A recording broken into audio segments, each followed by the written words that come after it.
నమస్తే, welcome to prime time debate. నేను చక్రి. ఒకప్పుడు యువత ఎన్నికల్లో ఓటు వేసేది, ఇప్పుడు ఉద్యమాలను నడిపిస్తుంది. ఒకప్పుడు రాజకీయ పార్టీలు యువతను తమ వైపు తిప్పుకునేందుకు ప్రయత్నించేవి, ఇప్పుడు యువతే రాజకీయ పార్టీలను ప్రశ్నిస్తుంది. సోషల్ మీడియా పోస్టులతోటి మొదలైన అసంతృప్తి ఇప్పుడు వీధుల్లో నిరసనలుగా మారుతోంది.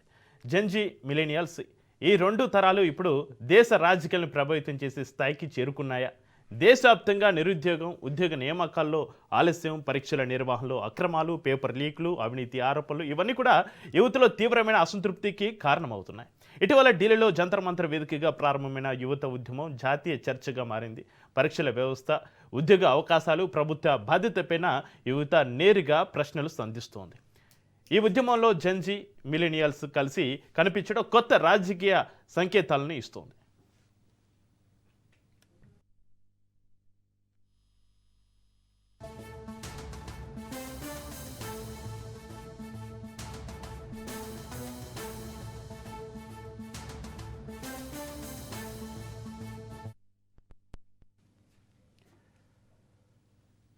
కాక్రోచ్ ఉద్యమం ప్రస్తుతం దేశవ్యాప్తంగా చర్చకు కారణమైంది.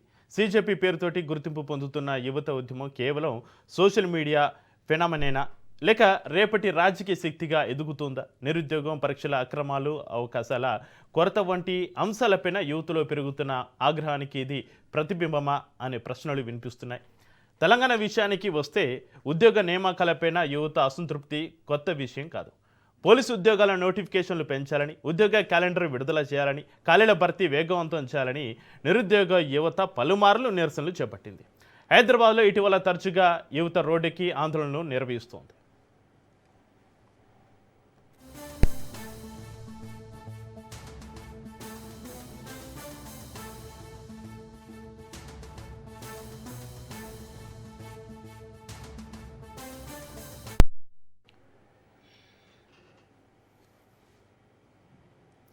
ఇక ఆంధ్రప్రదేశ్లో కూడా మెగా డిఎస్సి నియామకాలపైన కూడా రాజకీయ వివాదం కొనసాగుతుంది. వైసీపీ అక్రమాల ఆరోపణలు చేస్తుంటే ప్రభుత్వం వాటిని ఖండిస్తుంది. అయితే ఈ వివాదంలో నిరుద్యోగ యువత ఎంతవరకు భాగస్వామ్యం అవుతుంది?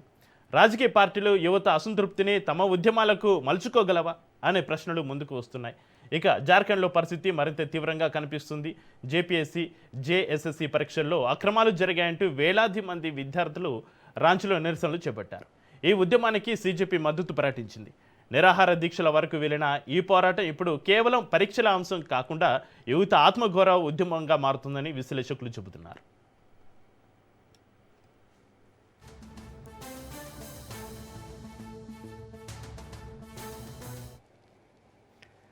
అయితే ఇక్కడే అసలు ప్రశ్న మొదలవుతుంది. యువత ఉద్యమాలు ఇక ప్రభుత్వాలను కూల్చకపోయినా కూడా ప్రభుత్వాల ఎజెండాలను మార్చగలవా? రాజకీయ పార్టీలు ఇక కులం, మతం, ప్రాంతం కంటే ఉద్యోగాలు, విద్య అవకాశాలపైన మాట్లాడక తప్పని పరిస్థితి వస్తుందా? జెన్జీ ఒక ప్రత్యేక తరం. ఈ తరం సాంప్రదాయ రాజకీయాలను నమ్మదు.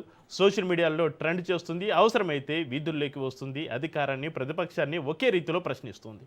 అందుకే ఏ పార్టీ అధికారంలో ఉన్నా జెన్జీ అసంతృప్తి ఆ పార్టీకి సవాల్గా మారుతుంది.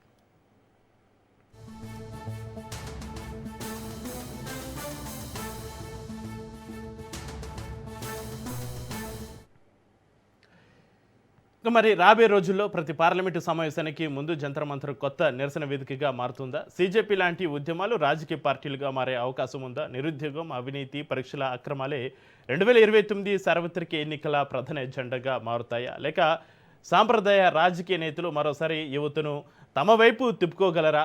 దేశ రాజకీయాల్లో కొత్త అధ్యాయం మొదలైందా, లేక ఇది తాత్కాలిక ఆవేశమా అనే అంశాలపైన చర్చిద్దాం. మనకు అందుబాటులో ఉన్నారు డాక్టర్ జయరామ్ గారు, విశ్లేషకులు, సురేష్ యాదవ్ గారు, బీజేపీ నాయకులు, మిఠా నర్సయ్యగౌడ్ గారు, కాంగ్రెస్ నాయకులు, గౌతమ్ ప్రసాద్ గారు, బీఆర్ఎస్ నాయకులు. అందరికీ నమస్కారం అండి. జయరామ్ గారు, జెన్జీ ఉద్యమాలు రాజకీయ వ్యవస్థను మార్చగలుగుతాయంటారా? అసలు సీజేపీ ఉద్యమం రాజకీయ పార్టీగా మారే అవకాశాలు ఏమైనా ఉన్నాయంటారా? జయరామ్ గారు, మీ విశ్లేషణ ఏంటి? మీకు ప్యానల్లో ఉన్న మిత్రులకు, రాజకీయ ప్రేక్షకులకు నమస్కారాలు. జెన్జీ ఇప్పటికైతే రాజకీయ ఉద్యమం కాబట్టి సో కాకపోతేనంటే సమస్య ఎక్కడైతే సమస్య ఉందో సమస్య మీద వాళ్ళ వాయిస్ని వినిపించాలనేది చాలా క్లియర్గా చెప్తూనే ఉన్నారు. ఇక రాజకీయ పార్టీగా మారాలా మారకూడదు అనేది జెన్జీ నిర్ణయం మీద కాదు, ప్రజలు నిర్ణయిస్తే డెఫినెట్గా రాజకీయ పార్టీగా మారుతారన్న విషయాన్ని కూడా జెన్జీలో అనేక మంది ఇది ఒక చర్చ విధంగా తీసుకొస్తుంది. అంటే మనకు రాజకీయ పార్టీగా మారటం అనే విషయం పక్కన పెట్టేస్తే సమస్య పరిష్కారం ఇది మాత్రం కంపల్సరీ కావాల్సింది. అవును. అంటే ఇక్కడ సమస్య ఎక్కడెక్కడ సమస్యలు ఉన్నాయి అనేది చాలా కీలకము. ఉమ్, సమస్యలు చెప్పడము తేలిక, కానీ పరిష్కరించే విధంగా దాన్ని ప్రజల్లోకి తీసుకుపోయడం మాత్రము ఇది కొత్త తరము. దీన్ని వినూత్నంగా ప్రజల ముందు తీసుకెళ్లేసింది. ఒక రకంగా చెప్పాలంటే జెన్జీ సక్సెస్ అయింది.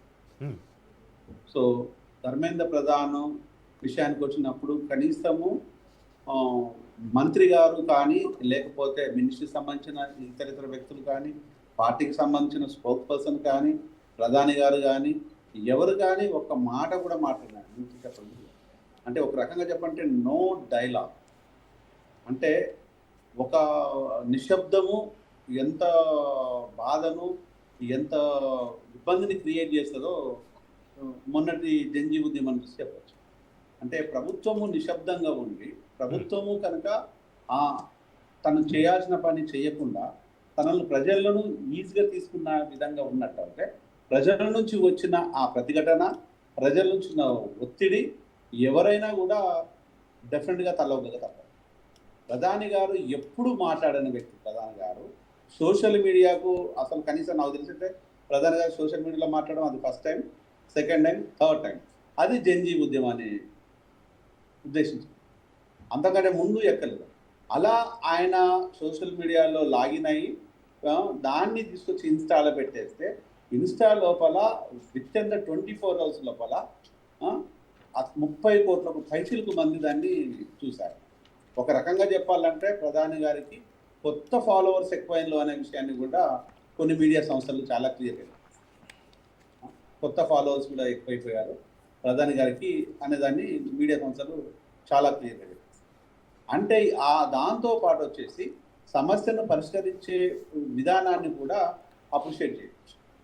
సరే, దాన్ని ఇబ్బందితో చేశారా, ప్రేమతో చేశారా, ఏ విధంగా చేశారా అని పక్కన పెట్టేస్తే జెన్జీ చాలా క్లియర్గా ఒక రకంగా చెప్పాలంటే ఒక యుద్ధ వాతావరణాన్ని క్రియేట్ చేయాలన్న ఆలోచన కొంతమందికి ఉన్నా కూడా వాళ్ళు మాత్రము డెమోక్రటిక్గా శాంతియుతంగా ప్రజలను మమేకం చేసి అంత క్లియర్గా వాళ్ళు చెప్పాలనుకున్న అంశాన్ని చెప్పారు, అనుకున్నది సాధించారు. దీన్ని అప్రిషియేట్ చేస్తారు. ఇక దాంట్లోపల జరిగిన చిల్లర మల్లర విషయాలకు వస్తే జెన్జీ దాన్ని చాలా క్లియర్గా కొడుతుంది. ఎప్పుడైతే విద్రోహ శక్తులు కానీ, ఇబ్బంది పెట్టే వ్యక్తులు కానీ మనకు సంబంధం లేదు అని మేము కూడా దాన్ని యాక్సెప్ట్ చేస్తాం. సో ఏ సమస్యనైనా మనం పరిష్కరించుకోవాలంటే చర్చలు, ఆ చర్చల ద్వారానే ఉంటాయి తప్పితే విద్వేషాలను రెచ్చగొట్టే విధంగా కానీ, లేకపోతే ఒక వర్గాన్ని ఇబ్బంది పెట్టే విధంగా కానీ ఉండకూడదు అనేది ఎవరైనా కోరుకుంటారు. దురదృష్టవశాత్తు ఇప్పటి వరకు కూడా ప్రభుత్వము ఎవరు ఏం చేసిందనే విషయం కాకుండా ఒక్కొక్కల మీద 100 కేసులు ఉన్నాయి, 200 కేసులు ఉన్నాయి, 50 కేసులు ఉన్నాయి, 30 కేసులు అని చెప్తున్నారే తప్ప మరి ఆ కొట్టినోళ్ళు ఎవరు, ఆ లాఠీ లెక్కంచెలు వచ్చినాయి, ఆ రాళ్ళ లెక్కంచెలు వచ్చినాయి, ఈ సమస్య ఎందుకు వచ్చింది, ఈ సమస్య లేకపోతే ఈ జెన్జీ ఇట్లా పోలరైజ్ కాదు కదా అనే విధంగా ఎక్కడ మాట్లాడాలి. ఇది బాధపడాల్సిన విషయం. అంటే దీనంతటి మనము అన్నిటిని చూసిన తర్వాత ఇప్పుడు జెన్జీ లోపల అర్థమైంది ఏంటంటే మనము సమస్యను ప్రజల ముందు తీసుకెళ్ళేసి ప్రభుత్వం ముందు పెడితే డెఫినెట్గా ప్రభుత్వం దిగొస్తుంది అనే విషయాన్ని వాళ్ళకు నమ్మకాన్ని కలిగింది. ఆ నమ్మకాన్ని కలిగించింది ఈరోజు భారత ప్రభుత్వం.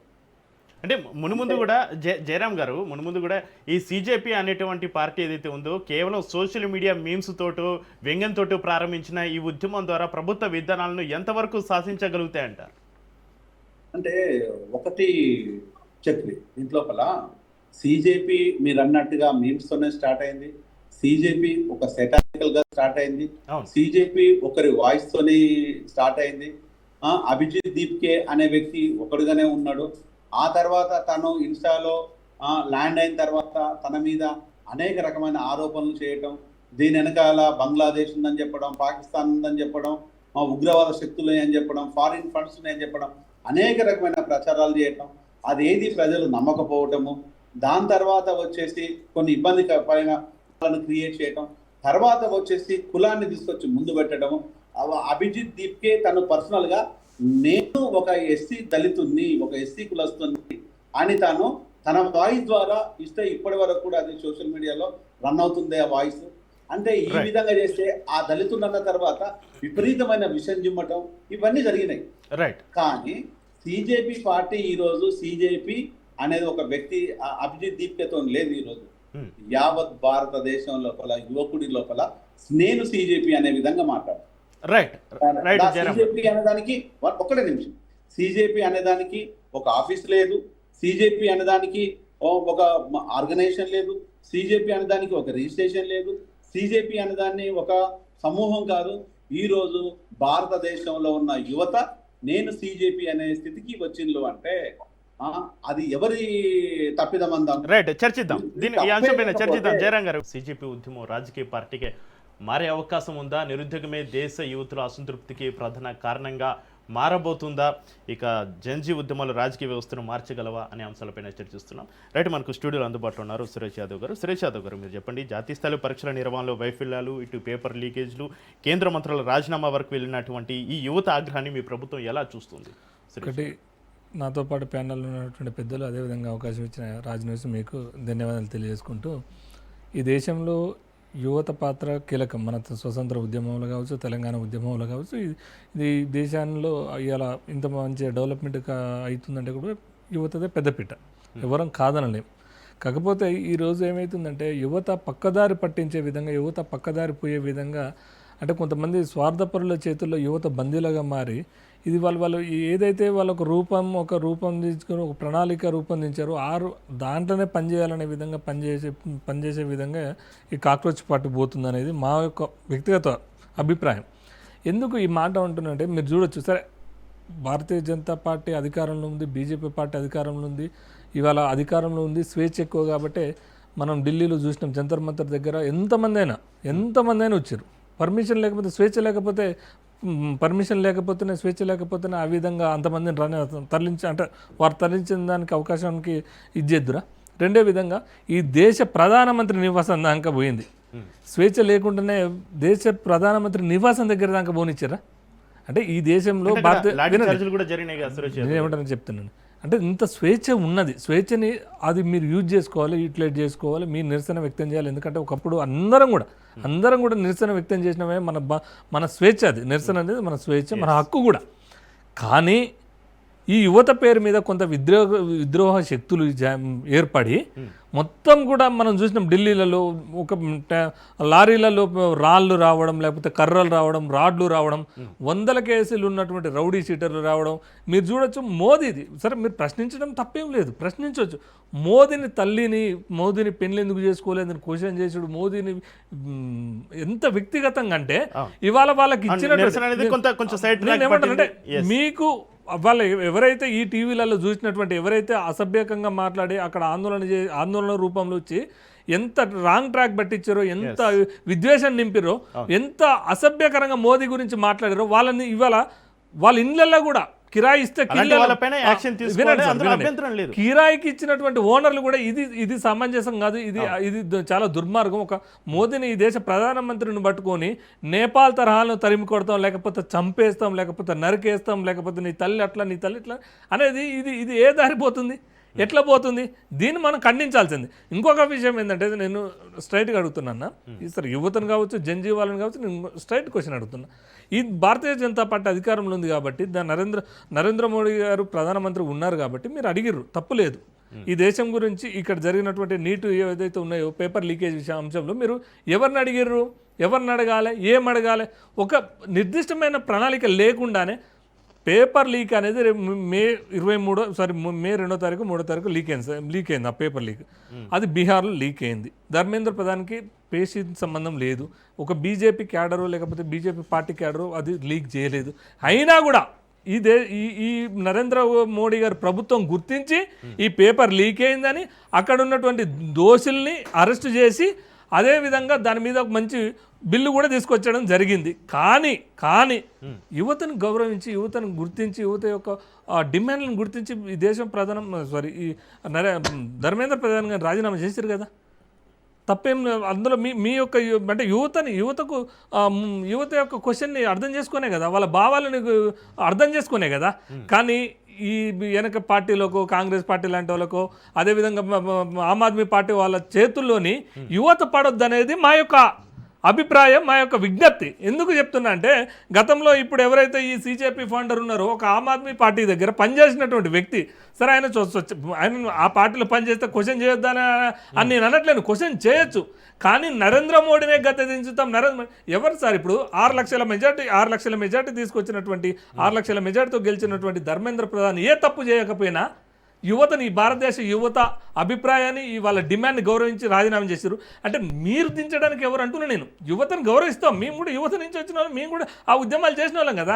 కానీ దానికి ఒక నీ ప్రశ్న అనేది ఎట్లా ఉండాలి, నీ ప్రశ్న ఒక అభిప్రాయం, నీ ప్రశ్న చూస్తే గౌరవం పెరగాలి సొసైటీలో. ఇప్పుడు మీరు రాజనీతి వాళ్ళు ఇంత ప్రశ్నించకపోతే మీకు ఇంత గౌరవం ఎందుకు ఉంటుంది?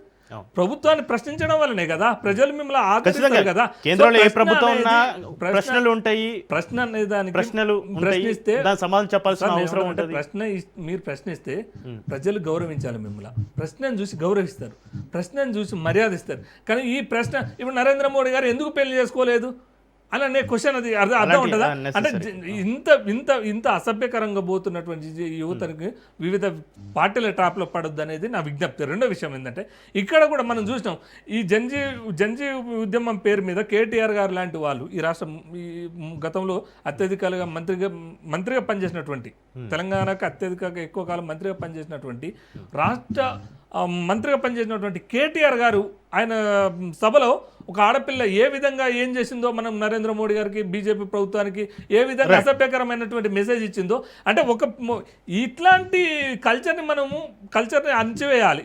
బ్యాడ్ హ్యాబిట్ని మనం ఎట్లా యువత కాబట్టి యువత ఏం చేసినా కరెక్ట్ అనేది అన్ని మనం ప్రోత్సహించొద్దు. ఎందుకంటే రేపు నీ ప్రభుత్వాన్ని కూడా నిన్ను కూడా అదే అంటారంటున్నా.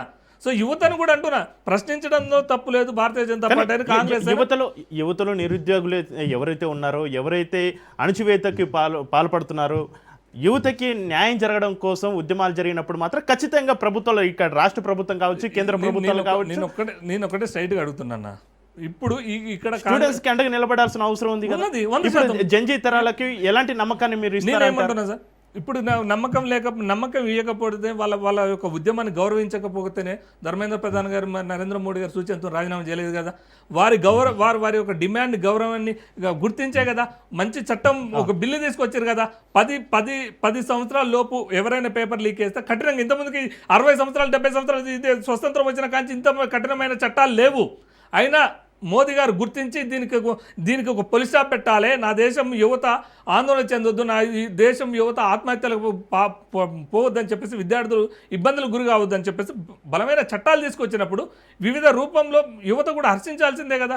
యువత అనేది కరెక్టే ఉన్నది, కానీ కొంతమంది విద్రోహులు ఏం చేస్తారంటే యువతని పార్టీల పేరు మీద రెచ్చగొడుతుర్రు. అది మంచి పద్ధతి కాదు. ఇది ఎవరైనా, ఏ పార్టీ అయినా, ఇవాళ కాంగ్రెస్ పార్టీ ఇక్కడ కాంగ్రెస్ పార్టీ ఉంది, ఆర్టీసీ క్రాస్ రోడ్ లో ఇదే యువతని మీరు చూసారు. యువతని లాఠీ చార్జ్ చేసి ఎక్కడికక్కడ నిర్బంధాలు చేసి ఇది చేశారు. ఇదే యువత గురించి రాహుల్ గాంధీ గారు భారత రాజ్యాంగం పట్టుకొని ఈ దేశంలో రాజ్యాంగం లేదంటారు. మరి ఇక్కడ ఒక పాలసీ, అక్కడ ఒక పాలసీ కాదు కదా. ఇక్కడ ఉన్నది యువత, అక్కడ ఉన్నది యువతే కదా. మేము గుర్తించి మీరు రాజీనామా చేసినప్పుడు, ఇక్కడ పేపర్ లీక్ అయినప్పుడు మీ ముఖ్యమంత్రి కూడా రాజీనామా చేసి యువతను మీరు కూడా గుర్తించాలి కదా. కానీ యువత పేరు మీద రాజకీయాలు చేయొద్దు అంటున్నాం మేము. రైట్. మెట్ట నరసయ్య గౌడ్ గారు, యువతలో వస్తున్న అసంతృప్తిని, పేపర్ లీక్లు, నిరుద్యోగ సమస్యలు మీ పార్టీ కేవలం రాజకీయ లబ్ధి కోసం వాడుకుంటున్నటువంటి విమర్శలు అయితే ఉన్నాయి, ఏం చెప్తారు? మిట్ట నరసయ్య గౌడ్ గారు, వాయిస్ క్లియర్ ఉందా? వాయిస్ క్లియర్గా ఉంది, ప్లీజ్ వినిపిస్తుంది, చెప్పండి. ముందుగా మీకు ప్యానెల్లో ఉన్న పెద్దలకు, వ్యూవర్స్కు నమస్కారం. ఇప్పుడు మొన్న జరిగినటువంటి జెన్జీ ఉద్యమం, ఆ మిలీనియల్స్ కానీ వీటిని చూస్తే ఈ మన భారతదేశ రాజకీయ వ్యవస్థలో తప్పనిసరి మార్పులు చోటు చేసుకునే అవకాశం స్పష్టంగా కనిపిస్తూ ఉంది. ఎందుకంటే మార్పుకు అంగీకరించినటువంటి పురాతన, సనాతన అని చెప్పుకునే పార్టీలో మొట్టమొదటిసారి వీరికి భయపడి జంకి బొంకి రాజీనామా చేసే పరిస్థితి కనిపించింది. ఇంకొక ముఖ్యమైన విషయం మీ దృష్టికి తెచ్చేది ఏంటంటే జెన్జీ ఉద్యమం ఎంత దూరం వెళ్ళిందంటే బీహార్లో నితిన్ నవీన్ రాజీనామా చేసినటువంటి నియోజకవర్గంలో ఆయన ఉన్నాడు కదా సురాజ్ పార్టీ చీఫ్, ఆయన గెలిచిండు చాలా రోజులు. అంటే దీని అర్థం ఏంటంటే భారతీయ జనతా పార్టీ ఈ కొత్తగా వస్తున్నటువంటి జెన్జీ కానీ మిలియనియల్స్ కానీ లేకపోతే జనరేషన్ ఎక్స్ కానీ జనరేషన్ ఆల్ఫా కానీ జనరేషన్ బీటా కానీ వీళ్ళందరికీ సంబంధించినటువంటి ఆలోచనలను పసిగట్టి దానికి అనుకూలంగా మార్పు చెందే దాంట్లో వెనుకబడిపోయింది భారతీయ జనతా పార్టీ. ఎందుకు వెనుకబడ్డదంటే వీళ్ళని వెనుకకు గుంజేవాళ్ళు ఆర్ఎస్ఎస్ వాళ్ళు. ఎందుకంటే వాళ్ళు ఒక సెటప్ మైండ్ తోటి ఉంటారు, నేను ఇదే చేయాలి, మేము ఇదే చేయాలి, మీరు ఇట్లనే పోవాలనే ఒక సెటప్లో ఉన్నారు. కాబట్టే మొన్న దెబ్బ తిన్నారు. ఆ దెబ్బ మీద దెబ్బ నితిన్ నవీన్ నియోజకవర్గం కూడా ఓడిపోవడం జరిగింది. బట్ నేను ఏమంటున్నా అంటే భారతీయ జనతా పార్టీ అయినా కాంగ్రెస్ పార్టీ అయినా ఇతర పార్టీలైనా ఇప్పుడు ఒక మార్పు చేసుకోక తప్పనిసరి పరిస్థితి. యువత యొక్క ఆకాంక్షలకు అనుగుణంగా తన మేనిఫెస్టో తన ఆలోచన విధానాన్ని కానీ అన్ని పార్టీలు ఖచ్చితంగా మార్పు చేసుకోవాలి. దాంట్లో కాంగ్రెస్ పార్టీ ముందున్నది. మా ముఖ్యమంత్రి గారు 21 సంవత్సరాలకే వయసు తగ్గించి పోటీ చేసే అవకాశం ఇస్తామని కూడా చేయాలి తప్పని. ఎందుకంటే మేమే కాదండి, ఎవరైనా చెయ్యక తప్పనిసరి పరిస్థితి. వాళ్ళు చెప్తా ఉన్నారు 21 సంవత్సరాలకి ఎస్పీలు వీళ్ళంతా కాగా ఎందుకు చేయకూడదు అనేది ఒక ఆలోచన వచ్చింది.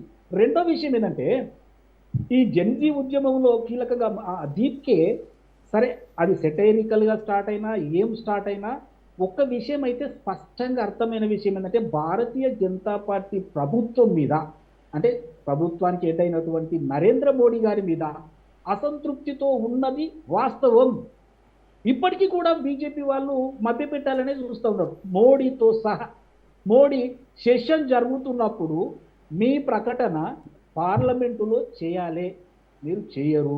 ఏదో మామూలు వాళ్ళు కనుక రీల్స్ మీమ్స్ చేసినట్టు ఓటు వదులుతారు.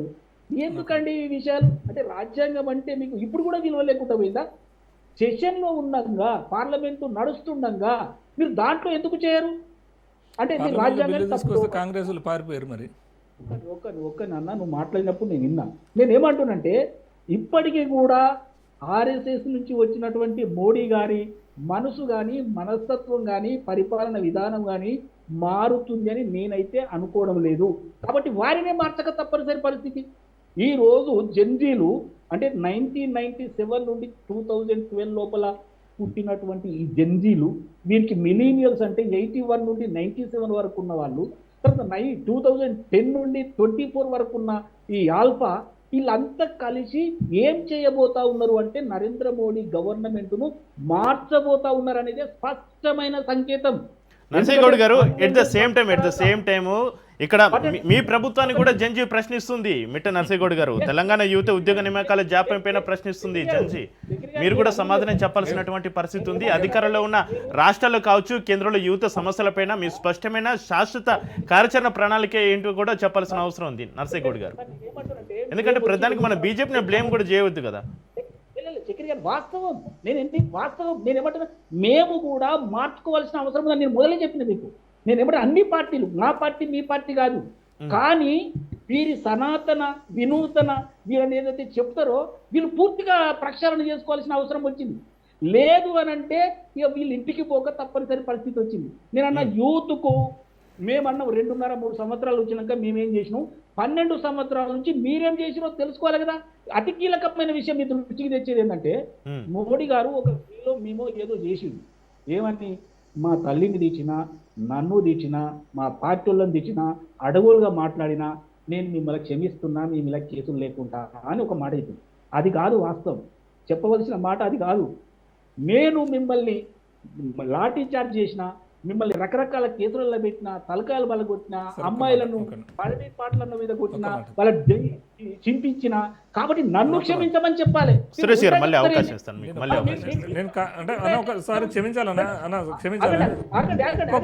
మీరు మాట్లాడినప్పుడు నేను విన్నా అన్న, మీరు స్టూడియోలో ఉన్నారు, బయట ఉన్నా వినపడదు నాకు కొద్దిగా. నేను ఇంకొక విషయం చెప్తున్నా, వీళ్ళు రాళ్ళు తీసుకొచ్చిర్రు, కట్టెలు తీసుకొచ్చిర్రు, వీళ్ళని కొట్టిరని వీళ్ళు చెప్తున్నారు కదా.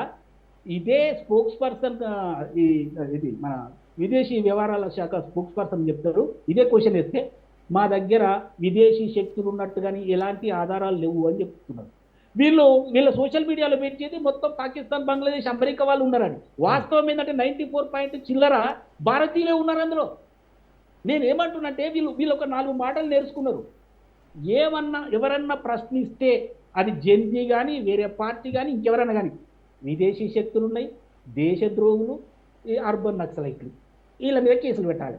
నువ్వు ఎస్ అంటేనేమో మావాడివి, నో అంటే నువ్వు ఈ దేశస్తులు. ఇగో ఇవి నేర్చుకొని నడిపించుకుంటూ వచ్చారు. నేను ఒకసారి మాట్లాడతాను ప్లీజ్ అన్న. మీరు ఒకటి పదే మీరు అన్న ఏమంటారంటే వారి గురించి ఒక ఆన్సర్ ఇస్తాం. ఈ దేశంకి భరతమాతకు మొగుడెవరు అని చెప్పేసి అవమానపరిచినటువంటి వాళ్ళని కూడా మేము క్వశ్చన్ చేయొద్దు. ఈ దేశం కాశ్మీర్ వేదు, కాశ్మీర్ పాకిస్తాన్ అని అల్లరి మూకాలు వచ్చినా మేము క్వశ్చన్ చేయొద్దు. రైట్ సురేష్ గారు, గౌతమ్ ప్రసాద్ గారు, అసలు తెలంగాణ కోసం కొట్లాడి తెచ్చుకుంది నీళ్లు, నియామకాలు, నిధుల కోసం. అయితే ఇప్పుడు ప్రజెంట్ తెలంగాణలో గతంలో నిరుద్యోగ సమస్యపైన తీవ్రంగా పోరాడిన ఇంతకుముందు టీఆర్ఎస్, ఇప్పుడు బీఆర్ఎస్ కావచ్చు. అయితే ఇప్పుడు రాష్ట్రంలో నిరుద్యోగ యువత రోడ్డుకి ఆందోళన చేస్తుంటే ప్రధాన ప్రతిపక్షంగా వారికి ఏ రకంగా అండగా నిలుస్తుంది బీఆర్ఎస్? గౌతమ్ ప్రసాద్ గారు. చక్రి గారు, మీకు, మన ప్యానెల్లో ఉన్న మిత్రులకు, మన ప్రేక్షకులకు గుడ్ ఈవినింగ్ అండి.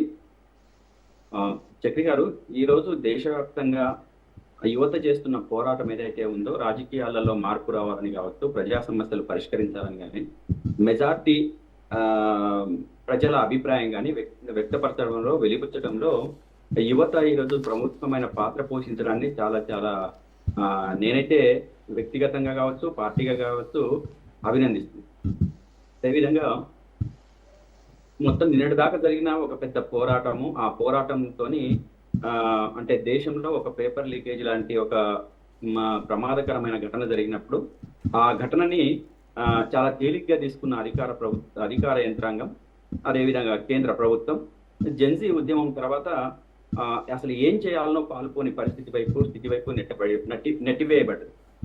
అదేవిధంగా దేశంలో ఉన్న యువత అంతా కూడా ఈరోజు ఖచ్చితంగా ప్రభుత్వాలు ఏం చేస్తున్న దాన్ని బట్టి ఏం మార్పులు వస్తున్నాయి, ఎటువంటి పరిణామాలు చోటు చేసుకుంటున్నాయి అని చెప్పేసి ఈరోజు నిర్దిష్టంగా నిక్కచ్చిగా వాళ్ళు ప్రశ్నిస్తూ ఉన్నారు. అదేవిధంగా ప్రభుత్వాలు ఏం చేస్తున్నాయి అనే దాని మీద ఒక నిక్కచ్చితో వ్యవహరిస్తున్న పరిస్థితి దేశవ్యాప్తంగా కనబడుతుంది. ఇక్కడ అక్కడ అని కాదు, ప్రతి దగ్గర వస్తున్న మార్పు ఇది చాలా ఆహ్వానించదగ్గది. నిన్నటి దాకా యువత స్తబ్దంగా ఉందా, లేకపోతే రీల్స్ చూసుకుంటుందా, లేకపోతే టైం పాస్ చేస్తూ దేశాన్ని పట్టించుకోవట్లేదా అని చెప్పేసి అన్నవాళ్ళు ఈరోజు ఈ ఉద్యమం చూసిన తర్వాత నోరు వెళ్ళబెట్టాల్సిన పరిస్థితి వచ్చింది. ప్రతి ఒక్కరు, అంటే ఈ పార్టీ ఆ పార్టీ అని కాదు, ప్రతి ఒక్క పార్టీ కూడా అటువైపుగా ఆలోచించే స్థితి వైపు వచ్చింది.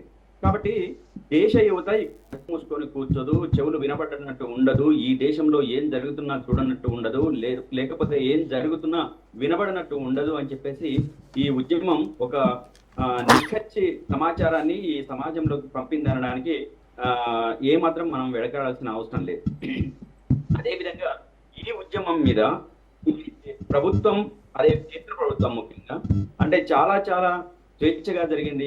ఈ ఉద్యమాన్ని ఎవరు ఎక్కడ అడ్డుకోలేదు కాబట్టే అంటే చాలా మంది రావడం జరిగింది, చాలా బాగా జరిగింది ఉద్యమము. అట్లా ఉద్యమం జరగడానికి కేంద్ర ప్రభుత్వం ఎక్కడా కూడా ఆటంకాలు కల్పించలేదని చెప్పేసి ఏదైతే మాట్లాడుతున్నారో బీజేపీ వాళ్ళు, నిజంగా ఎన్ని ఆటంకాలు కల్పించిండ్రు, ఎన్ని ఇబ్బందులు పెట్టిండ్రు, ఏ రకంగా వాళ్లకు నానా హింస పెట్టిండ్రు అనేది మనకు టీవీలలో వార్తా రూపంలో ప్రధాన ట్రెడిషనల్ మీడియా ఎక్కడ, సాంప్రదాయ మీడియా ఎక్కడ కూడా, ఒక పేపర్ కావచ్చు, ఒక టీవీ కావచ్చు, ఎక్కడ కూడా కవర్ చేయలేని పరిస్థితి, చెయ్యని వైపుగా ఉన్నా కూడా అదేవిధంగా అక్కడ నెట్వర్క్ ని కూడా బంద్ చేసిన పరిస్థితి, ఆఫ్ చేసిన పరిస్థితి, ఎక్కడ ఏ నెట్వర్క్ కూడా పనిచేయకుండా ఉన్న స్థితిలో నుంచి కూడా అక్కడ ఆ జెన్జీలకు ఉన్న టెక్నాలజీ మీద ఉన్న పట్టుగా కావచ్చు, అదేవిధంగా ఆ టెక్నాలజీ మీద ఉన్న అవగాహన కావచ్చు, దాంతో వాళ్ళు అక్కడ జరిగిన పరిణామాలన్నింటినీ కూడా ఎక్కడికక్కడ దేశవ్యాప్తంగా దేశ ప్రజల ముందు, దేశ సమాజం ముందు పెట్టడానికి వాళ్ళు అన్ని రకాల ఇన్స్ట్రుమెంట్స్ ని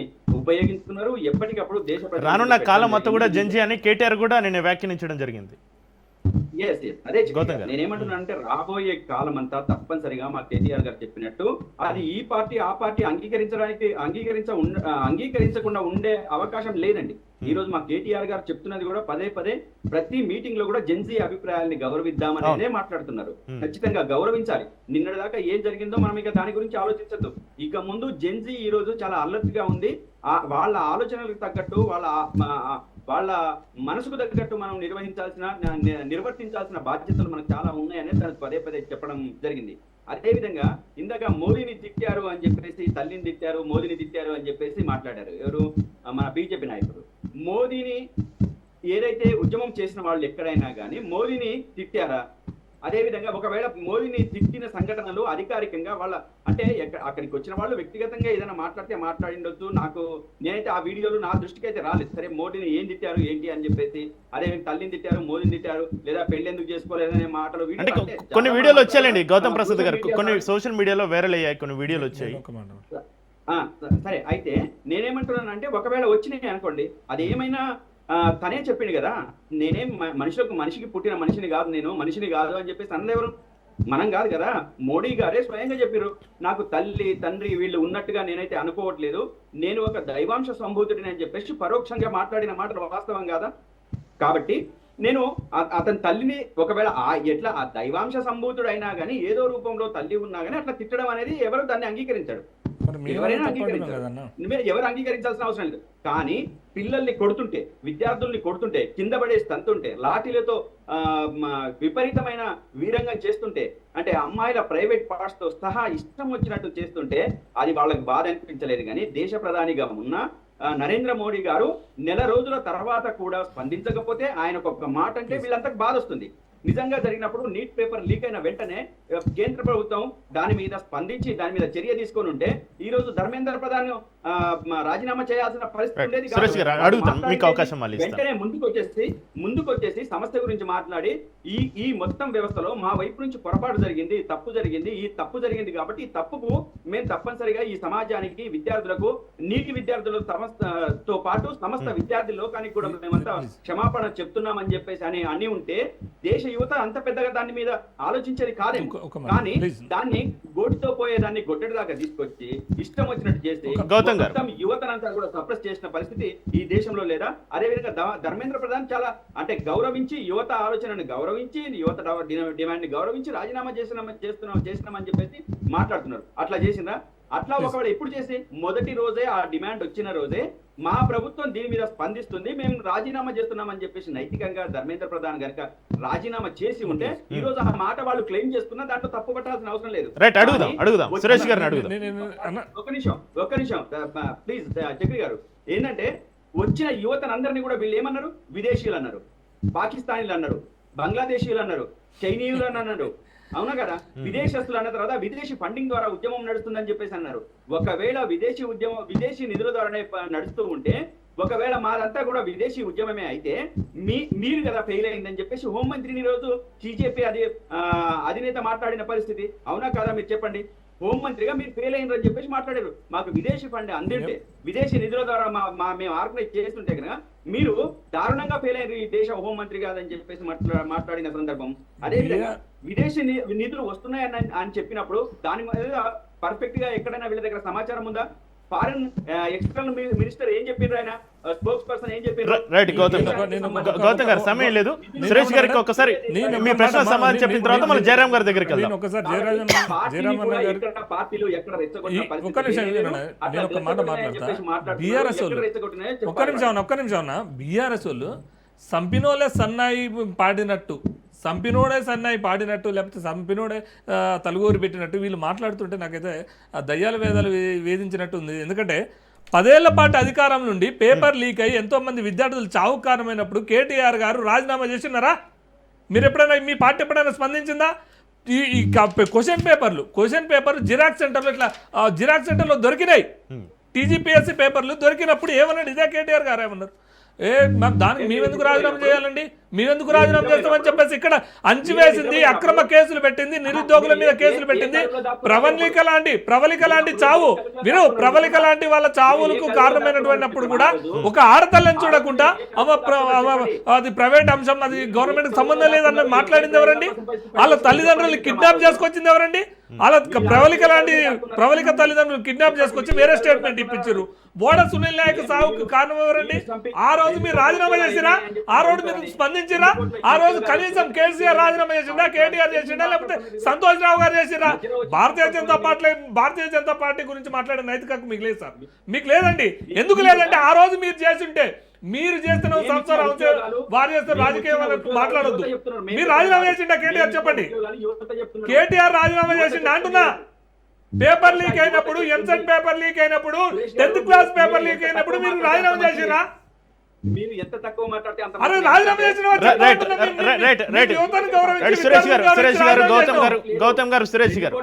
సురేష్ గారు మళ్ళీ అవకాశం ఇస్తాను మీకు. జయరాం గారు మీరు చెప్పండి.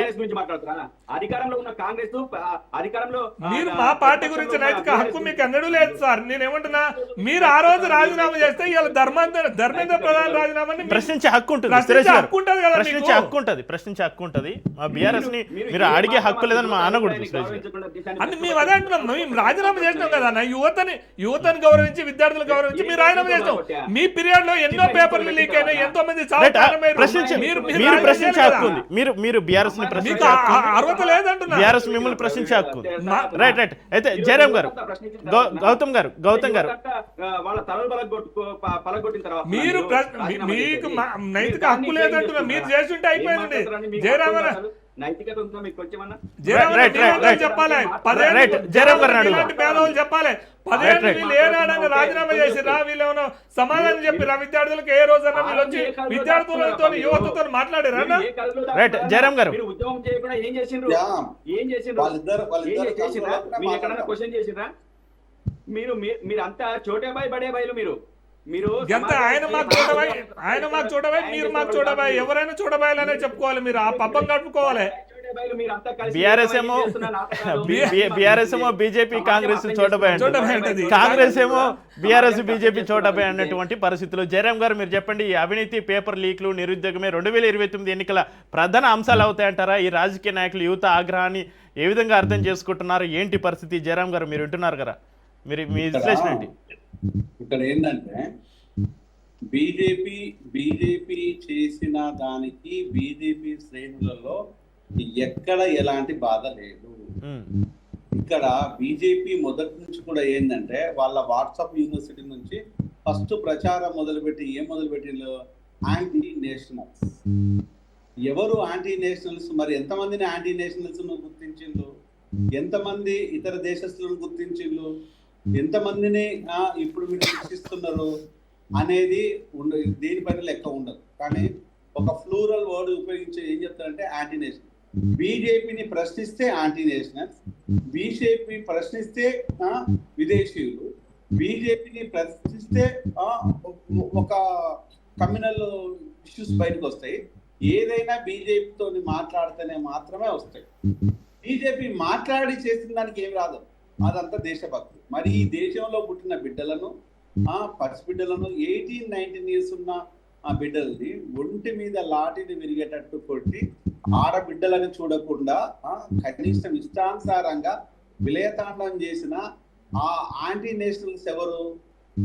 పోలీసు స్టిక్కర్స్ లేకుండా, పేర్లు లేకుండా యూనిఫామ్ వేసుకొని లాఠీలు పట్టుకొని కొట్టిన వాళ్ళని మీరు ఎవరిగా గుర్తిస్తున్నారు? పోలీసుగా గుర్తిస్తున్నారా, లేకపోతే ఎవరిగా గుర్తిస్తున్నా తెలియట్లేదు. నెక్స్ట్ వచ్చేసి జీన్స్ తోని, టీషర్ట్లతోని విలయతాండం, లాఠీలతోని విలయతాండం చేసిన ఒక టీం దిగింది. ఆ టీం ఎవరు కొడుతున్నారు? దాన్ని ఎవరైనా గుర్తించారా? లేదు. అక్కడ రాళ్ళు తీసుకొచ్చి 2 ట్రక్ల కంకరాలను పట్టుకొచ్చిన వాళ్ళను ఎవరినో గుర్తించారా ఈ ప్రభుత్వము? లేదు. ఇంకా చెప్పాలంటే అక్కడ పాడుపడ్డ కార్ని తీసుకొచ్చి పెట్టేసి అక్కడ ఒక ఇబ్బందికరమైన పరిణామాన్ని, ఒక అనుమానమైన స్థితిని క్రియేట్ చేసింది ఎవరినో మీరు ఏమైనా పట్టుకున్నారా? లేదు. అంటే ఇవన్నీ అన్నింటికీ క్వశ్చన్ మార్కే. కానీ మనం ఏం ప్రచారం చేస్తాము? యాంటీ నేషనల్స్ అని ప్రచారం చేస్తాము. ఎవరిని పట్టుకోరు మీరు? యాంటీ నేషనల్స్ అని ప్రచారం చేస్తారు. విషయం ఏంది ప్రజలకు చెప్పరు, దాన్ని ఇతర దేశాల నుంచి వచ్చిన ఫండింగ్ అని ప్రచారం చేస్తారు. ఇతర దేశాల నుంచి ఎన్ని వందల కోట్లు వచ్చింది, ఎవరి అకౌంట్లోకి వచ్చింది, ఎన్ని అకౌంట్లను సీజ్ చేశారు, ఆ అమౌంట్ను మీరు మీ ట్రెజరీకి పంపించారా, పంపిస్తే ఎంత పంపించారు, అది ఎవరికైనా ఉందా? లేదు. మరి ఏం ప్రశ్నించాలి ఇక్కడ, ఏం అడగాలి? ఏది లేదు, ఇది ఏది కాదు. మోడీ గారిని తిట్టిండ్లు అన్నది. మోడీ గారిని తిట్టడం అనేది ఒకవేళ తప్పే అయితే అంటే మరి ప్రజల్లో కొట్టిన వాళ్ళను మోడీ గారిని శిక్షించకూడదని ఏమనాలి? వాళ్ళు పోలీసు యూనిఫామ్ లో వచ్చి పోలీసులు లాఠీలు పట్టుకొని ప్రజలను కొడుతుంటే వాళ్ళని ఏమనాలా? అనుమానితమైన పోలీసులు అనాలా, నిజమైన పోలీసులు అనాలా? వీళ్ళు పోలీసులు అవునా కాదా? జీన్స్ ప్యాంట్ వేసుకొని సివిల్ డ్రెస్ లోపల ఒక RSS కార్యకర్తల్లాగా జై శ్రీరామ్ అనుకుంటా తరిమి కొట్టిన వాళ్ళని ఏమనాలి? ఒంటరిగా వెళ్తున్న వాళ్ళను ఎక్కడో అక్కడ ఆపేసి మోడీ గారికి క్షమాపణ చెప్పిన ఆ టీంని ఏమనాలి? అంటే ఇక్కడ ఇవన్నీ ప్రశ్నలు కావా? ఇవన్నీ అడగొద్దా? వీటన్నింటికి ఎక్కడైనా బీజేపీ దగ్గర ఆన్సర్ ఉందా? రైట్, అడుగుదాం. అంటే వీటికి ఒక్క నిమిషం చక్రి, ఇక్కడ ఈ అంశాలన్నింటినీ ముందు పెడితే ఏమంటది? ఏదో కళ్ళబొలి కాపోలు చెప్తుంటారు. అంటే వీళ్ళ ప్రచారము ప్రజల్లోకి ఎక్కకపోయేసరికి ప్రజలంతా పోలరైజ్ అయిన తర్వాత కదా మోడీ గారు 3 సార్లు మాట్లాడింది. అంతకు ముందు మరి అదే మొబైల్ తోనే ఎందుకు మాట్లాడలేదు మోడీ గారు?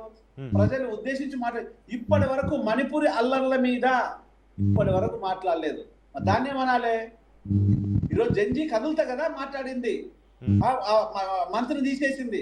మణిపూరి అల్లర్లో ఎంతమందిని మీరు సస్పెండ్ చేశారు, ఎంతమందిని తొలగించారు, ఏ విధంగా చూశారు, అది మనం చూసాము.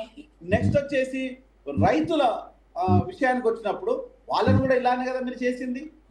అక్కడ కూడా యాంటీ నేషనల్స్ అని చెప్పింది కదా, అక్కడ పాకిస్తానీలు ఇన్వాల్వ్ అయినని చెప్పింది కదా, బంగ్లాదేశ్లు ఉన్నారని చెప్పింది కదా. దాని గురించి మళ్ళీ మోడీ గారు ఎందుకు క్షమాపణ చెప్పారు? అంటే ఇది ప్రాక్టీస్ ఆఫ్ లైఫ్ అందామా, లేకపోతే పర్ఫెక్షన్ లేని పాలన అందామా? ఏమనాలి? ఈ రోజు మోడీ గారు ఒక ఏ ఉద్దేశంతో సైలెంట్ ఉంటున్నారు, ఏ భయంతో ఈ రోజు మళ్ళీ మొబైల్ పట్టుకొని వాట్సాప్ ఇన్స్టాలో మెసేజ్లు పెడుతున్నారు? వారు ప్రధానమంత్రి, వారికి సర్వ హక్కులు ఉన్నాయి దేశం మీద. ఒక్క నిమిషం సురేష్, వారికి సర్వ హక్కులు ఉన్నాయి. వారు అనుకుంటే మీడియా వస్తుంది. మీడియా రెండుగా చీలిపోయింది. ఒకటి వచ్చేసేమో మోదీ మీడియాగా మారిపోయింది, జంజీ వైపు వచ్చేమో సోషల్ మీడియాగా ఉంది. దీన్ని కదా మనం ప్రశ్నించాల్సింది. ఇది ఏది లేదు, ఇది ఏది మాట్లాడొద్దు. మీడియా మొత్తం ఎక్కడైనా కూడా ఈ దేశం లోపల హైదరాబాద్ ఢిల్లీ నడిబొడ్డు మీద ఇంటర్నెట్ ను కట్ చేయాల్సిన అవసరాలు ఎందుకు ఏర్పడ్డాయి? ఏ విధంగా చేశారు?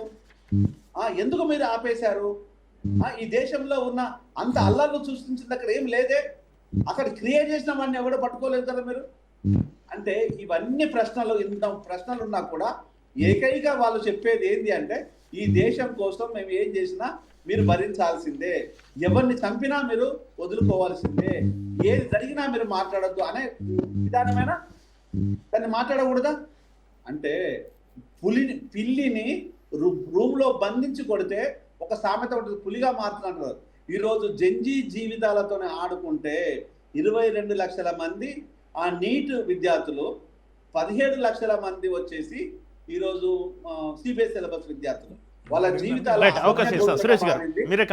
కోట్ల రూపాయలు, ఒక్క నిమిషం, 10 కోట్ల రూపాయల జరిమానా అన్నారే, 10 సంవత్సరాలు జైలు శిక్ష అన్నారే.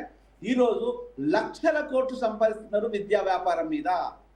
వాళ్ళ ఈ 10 కోట్ల రూపాయలు ఏమవుతుంది? ఏం ఫైన్ అది? లక్షల కోట్ల దోపిడీ జరుగుతుంది ప్రజల మీద. ఈ రోజు వాళ్ళ సగటు సంపాదన లోపల 50% అండ్ అబోవ్ మీ భారత ప్రభుత్వమే చెప్తుంది ప్రజలు విద్యకు వైద్యానికి దారాదత్తం చేస్తున్నారని. అంటే ఈ దేశం లోపల సంపద ఎవరి చేతిలో ఉంది? వాళ్ళు కట్టేది ఎంత? పీనట్స్ కదా, ఇట్స్ ద పీనట్స్. అయితే జయరాం గారు, ఇక్కడ ప్రతిపక్షాలు కూడా ఈ జంజీని వాడుకుంటున్నటువంటి కూడా వాదన ఒకటి అయితే ఉంది. ఈ జంజీలు పూర్తిగా ప్రతిపక్షంలో చిక్కుకుంటున్నారా? ప్రతిపక్షాలు ఇప్పుడు రాహుల్ గారు వచ్చారు, రాహుల్ గాంధీ గారు మాట్లాడారు. డిఫరెంట్ గా రాజకీయంగా నాయకులు మాట్లాడుతుంటారు. సో కేజ్రీవాల్ గారు వస్తారు, సినిమా యాక్టర్లు వచ్చిండ్లు, మేధావులు వచ్చిండ్లు, నాలాంటి వ్యక్తులు జంజీకి సపోర్ట్ గా ఉన్నాం మేము అంటే మాకు మరకలు అంటిస్తారా? అంటే మేము ఈ దేశ పౌరులంగాను మేము వేరే దేశం నుంచి విడిపడ్డామా? నేను ఏమంటానంటే ఏం మాట్లాడుతున్నారు? రైట్ జయరామ్ గారు సమాధానం చెప్పడానికి సురేష్ గారు సమాధానం చెప్తాను. ఎవరు మాట్లాడరు. ఇప్పుడు ఎవరైనా ఉన్నది ఉన్నట్టు అచ్చరాదన్న. గతంలో జయరామ్ అన్న కూడా పాపం Congress MP ticket Warangal ticket అడిగిండు. ఆ విషయం నేను చెప్తే మాత్రం ఏమైందంటే మేము నేను మేధావుగా మాట్లాడినా కాబట్టి నువ్వు కాంగ్రెస్ రంగు పూస్తున్నావు అని అంటారు. ప్లీజ్ చెప్పేది అన్న నేను చెప్తా అన్న కంప్లైంట్ కానీ అన్న నేనేమంటానంటే ప్లీజ్ నేనేమంటానంటే మీరు యాస్పిరెంట్ యాస్పిరెంట్ అనే విషయాన్ని నేను చెప్తే అది మాత్రం ద్రోహం. ప్లీజ్ నేను చెప్పేది ఏంటంటే అన్న మీ అందరికి ముగ్గురు బాధ్యత అన్న మీ ముగ్గురికి ఆన్సర్ ఇచ్చేది నేనేనా? మా పార్టీని విమర్శించినప్పుడు నేను ఇస్తాను. ఈ దేశంలో అల్లర్లు సృష్టించి ఈ దేశంలో సీత ఎవరు, ఈ దేశాన్ని భరతమాతకు మొగుడెవరు అన్నటువంటి వాళ్ళు వచ్చి ప్రసంగిస్తే మాత్రం మేము అనొద్దు. అదే విధంగా 370 ఆర్టికల్ రద్దు చేస్తే 370 ఆర్టికల్ రద్దు చేసినందుకు అక్కడే సోనం వాంగ్చుక్ గారు అసలు ఈ దేశం గురించి ఇష్టం వచ్చినట్టు మాట్లాడిండు. పాకిస్తాన్కి కూడా పోయి ఆయన ఏదో ప్రజెంటేషన్ చేసినాడు. అంటే అసలు ఈ దేశము ఈ లడక్ సంబంధించింది అసలు చైనాకి ఇవ్వండి అని చెప్పేసినటువంటి వారు మాట్లాడారు. వాళ్ళని కూడా మేము దేశ ద్రోహులు అనొద్దు, దేశానికి కించపరిచిన వాళ్ళని కూడా మేము బిరుదు ఇవ్వాలంటే మేము ఇవ్వలేము. ఎందుకంటే వినండి సార్, నేను కంప్లీట్ కానివ్వండి మీరు చెప్తా. నేనేమంటానంటే ఈ ఒక్క యువత యొక్క ఆందోళన మేము గౌరవించడం కాబట్టే సోనం వాంగ్చుక్ వారి ప్రాణాన్ని కూడా మేము పూచి ఇచ్చినాం. ధర్మేంద్ర ప్రధాన్ కూడా బాధ్యతగా రాజీనామా చేశారో మీరు చెప్పారు. ఇంతమంది గౌతమ్ ప్రసాద్ గారు ఏమన్నారంటే అదే బాధ్యతగా ఇంతమంది లాఠీ చార్జీలు జరగకుండా ఇంతమందికి దెబ్బలు తగలకుండా ఎందుకు రాజీనామా చేయలేదు? అల్లర్లు మూకలు సృష్టించి వినండి సార్, అల్లర్లు మూకలు రాళ్ళు విసిరి పోలీసు వాళ్ళ మీద రాళ్ళు విసిరి వాళ్ళ చావులకు కారణమయ్యే విధంగా అంటే వాళ్ళ మీద దాడులు చేసే విధంగా పార్లమెంటు మీదకి దాడి చేయడానికి పోతున్నప్పుడు కూడా మరి పోలీసు వాళ్ళు చేయాల్సిన పని కూడా చేస్తారు కదా. దాన్ని కూడా మనం క్వశ్చన్ చేయొద్దంటే ఎట్లా అవుతుంది? ల్యాండ్ ఆర్డర్కి ఇబ్బంది అయినప్పుడు మాత్రం వాళ్ళు మాత్రం ఆగుతారా? చెప్పండి. ఇప్పుడు వాళ్ళ మీద రాళ్ళు రూమినప్పుడు ఎవరు రాళ్ళు ఎవరి మీద పడ్డాయో తెలియదు కదా. దాన్ని ఇంకోటి వీళ్ళు అన్నారు విదేశీ ఫండ్ వచ్చిందా లేదా అనేది నిర్ధారిస్తారు. పోలీసు వాళ్ళు ఎంక్వైరీ చేశారు. 1 రోజులోనే 2 రోజుల్లోనే చెప్పాల్సిన అవసరం లేదు. పోలీసులు ప్రతి దాంట్లో ప్రెస్ మీట్ పెట్టి చేయాల్సిన అవసరం లేదు. యాజ్ అన్ దర్యాప్తు ఎవరు ఎక్కడికి వచ్చారు, ఏం చేశారు, ఏ రౌడీ షీటర్లు వచ్చారు, 100 కేసులు రేప్ కేసులు ఉన్నోడు కూడా అయినడా? అమిత్ షా గారు ఈ దేశ హోంశాఖ మంత్రి గారు అమిత్ షా గారు స్పష్టంగా అన్నారు, నీటి విషయంలో ఆందోళన చేసిందని మేము వ్యతిరేకించట్లేము. నీటి వ్యవహారంలో ఎవరైతే అల్లర్లు మోకళ్ళు లేకపోతే లైంగిక వేధింపుల కేసులు ఉన్న వాళ్ళు, మర్డర్ కేసులు ఉన్నటువంటి వాళ్ళు వాళ్ళనే గుర్తిస్తున్నామంటున్నావు. అది మీకేం ఇబ్బంది అవుతుంది అంటున్నా, మీకు అదేం ప్రాబ్లం అవుతుంది అంటున్నా. దాని గురించి మీరు మాట్లాడరు. లాఠీ చార్జ్ చేసినప్పుడు లాఠీ చార్జ్ చేయాల్సి వచ్చినప్పుడు వాళ్ళు దాని విషయాన్ని గురించి కూడా మాట్లాడండి. పోలీసులకు జరిగినటువంటి అన్యాయం గురించి, పోలీసుల మీద జరిగిన దాడుల గురించి మాట్లాడండి. ఏమంటారంటే ఫేక్ క్రియేట్ చేసిన దాన్ని పట్టుకొని ఫేక్ కల్పిత వీడియోలు తీసుకొచ్చి నేపాల్లో ఉన్నటువంటి బంగ్లాదేశీల మీద జరిగిన వీడియోలు తీసుకొచ్చి ఇక్కడ తిప్పేది మీరు. దాన్ని అడిగితే మాత్రం మేము దేశద్రోహులం అన్నారని మాట్లాడతారు. ఇప్పుడు దేశద్రోహమే అందాం అంటున్నా. ఈ దేశం మీద గౌరవం లేనటువంటి వాళ్ళు, ఈ దేశం మీద ఇష్టం వచ్చినటువంటి మాట్లాడిన వాళ్ళు, ఈ దేశమే అవసరమే లేదన్నటువంటి వాళ్ళు, ఈ దేశం కాశ్మీర్ అవసరం లేదు, లడక్ ఇక్కడ అవసరం లేదు, చైనాకు పాకిస్తాన్ సురేష్ గారు, థ్యాంక్ యూ మిట్ట నరసింహ గౌడ్ గారు, థ్యాంక్ యూ గౌతమ్ గారు, థ్యాంక్ యూ జయరామ్ గారు. అందరికీ పేరు పేరున ఇది వాళ్ళ ప్రైమ్ టైం డిబేట్. చూస్తూనే ఉండండి రాష్ట్రం.